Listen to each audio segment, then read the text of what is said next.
Salut tout le monde. Tout d'abord, je tiens à remercier tous celles et ceux qui ont pris le temps de compléter le sondage de l'APEC sur les mesures sanitaires dans vos écoles et centres.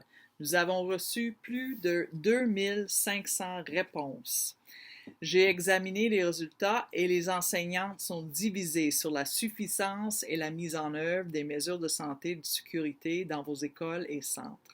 44% des enseignantes ne pensent pas que les mesures mises en place soient suffisantes. Et cela signifie que beaucoup d'entre vous sont inquiètes pour votre santé et votre sécurité. Mais le plus inquiétant, c'est que beaucoup d'entre vous sont déjà épuisés et se sentent dépassés. Au fait, vous n'êtes pas seul. Cette semaine, j'ai assisté à une réunion pan-canadienne avec d'autres dirigeants syndicaux et il était rapporté que les enseignantes de tout le pays sont submergées et se sentent sous-évaluées.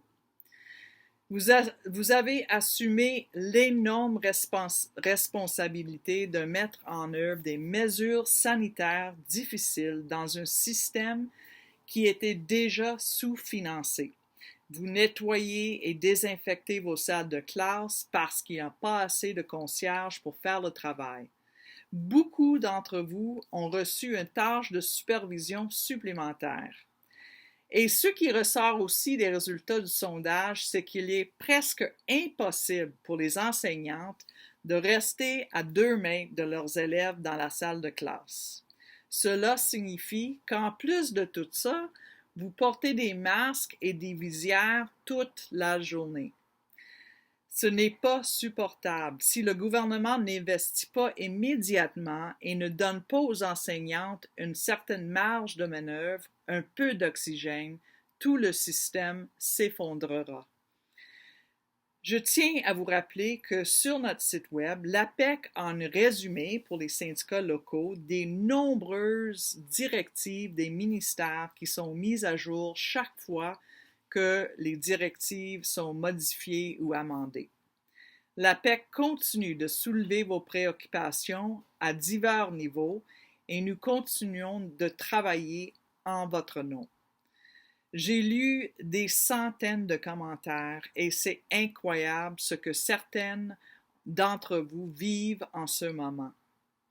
Vous méritez tellement plus. Et ce qui est tellement magnifique, mais pas très surprenant, c'est que même dans ces conditions incroyables, c'est que beaucoup d'entre vous vous disent que vous êtes si heureuse d'être de retour en classe avec vos élèves. Alors, je tiens à vous remercier pour le travail remarquable que vous avez accompli dans vos écoles et centres. Et ce week-end, éloignez-vous de tout et prenez soin de vous-même.